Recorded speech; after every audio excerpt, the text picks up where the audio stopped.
जिस गन्ने से गुड़ इतना काला होता है उसकी चीनी इतनी सफेद कैसे हो गई? केमिकल्स उसमें डाले जाते हैं। और मैं एक चीनी मिल के अधिकारी जो मैनेजर है, मैं उनकी बात आपको बता रहा हूं। उन्होंने कहा कि मुझे लगभग 12 साल हो गए चीनी मिल में काम करते हुए, और जब से मैंने काम करना शुरू कर दिया चीनी मिल में, तभी से मैंने घर में चीनी लाना ही बंद कर दिया। मैं तब से अपने बच्चों को चीनी खिलाता ही नहीं हूं, जबकि नौकरी से सैलरी वहीं से मिलती है, मगर चीनी नहीं। मैंने कहा कि आखिर कौन सी घटना घटी जिसके कारण से आपने ऐसा किया? तो उन्होंने बताया एक छोटी सी घटना कि चीनी मिल में जो ये पानी निकलता है ना, चीनी के बनने के बाद उस प्रोसेसिंग में जो पानी निकलता है, उस पानी में वो सारा केमिकल भी मिक्स रहता है, और उस पानी को चीनी मिल वाले लोग अक्सर एक टंकी में जमा करके रखते हैं। ये सभी चीनी मिल वालों के पास में होता है, आप भी कभी जाएंगे तो आपको भी पता चलेगा। वो टंकी में वो पानी रखा जाता है, लेकिन रोज रोज प्रोसेसिंग हो रहा है, रोज चीनी बन रही है, रोज बहुत सारा पानी आ रहा है, तो आखिर कब तक?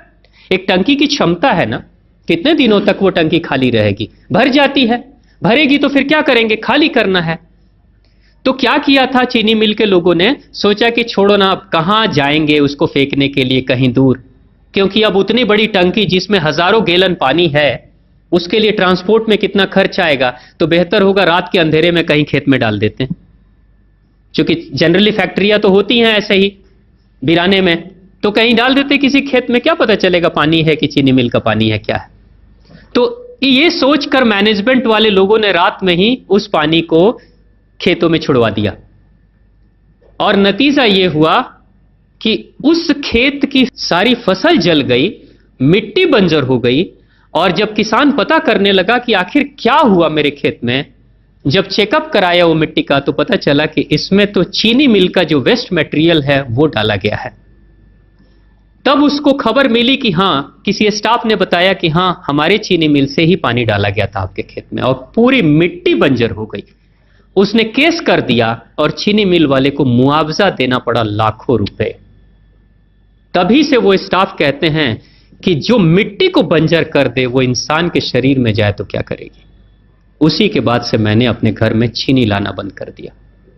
और सच्चाई है, लगभग अगर आप देखेंगे तो अंग्रेजों के आने के समय अंग्रेज पहला चीनी मिल इन्होंने भारत में ही लगाया था।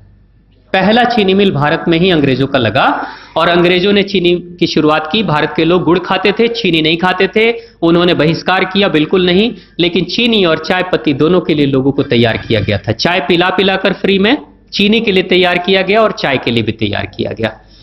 अंग्रेज ने जब से यह शुरू किया है, और पिछले 50 वर्षों से हमारे समाज में चीनी खाने का प्रचलन बहुत तेजी से बढ़ा है, और उसी समय से भारत के लोगों के बच्चों के शरीर में कैल्शियम की कमी होनी शुरू हो गई है।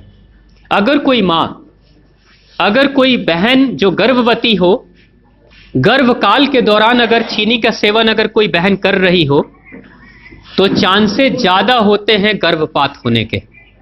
कोई मां अगर बच्चे के जन्म से पहले 1 साल पहले से ही चीनी छोड़ दे और सामान्य भोजन करे, अपना ही दूध बच्चे को पिलाए, और कम से कम 5 साल तक बच्चे को चीनी ना खिलाए, खुद को चीनी ना खिलाए, उस बच्चे को कभी भी ऑस्टियोपोरोसिस की समस्या नहीं हो सकती। कैल्शियम की कमी उसके शरीर में कभी नहीं होगी।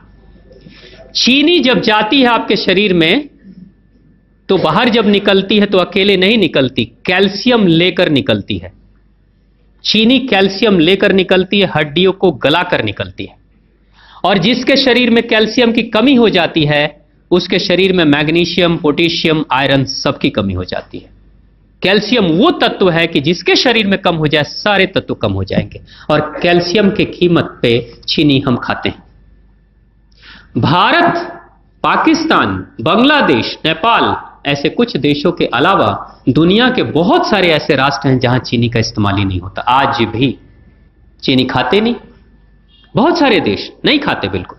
आप गुड़ खाया करिए, वो ज्यादा बेहतर है, चीनी को छोड़िए।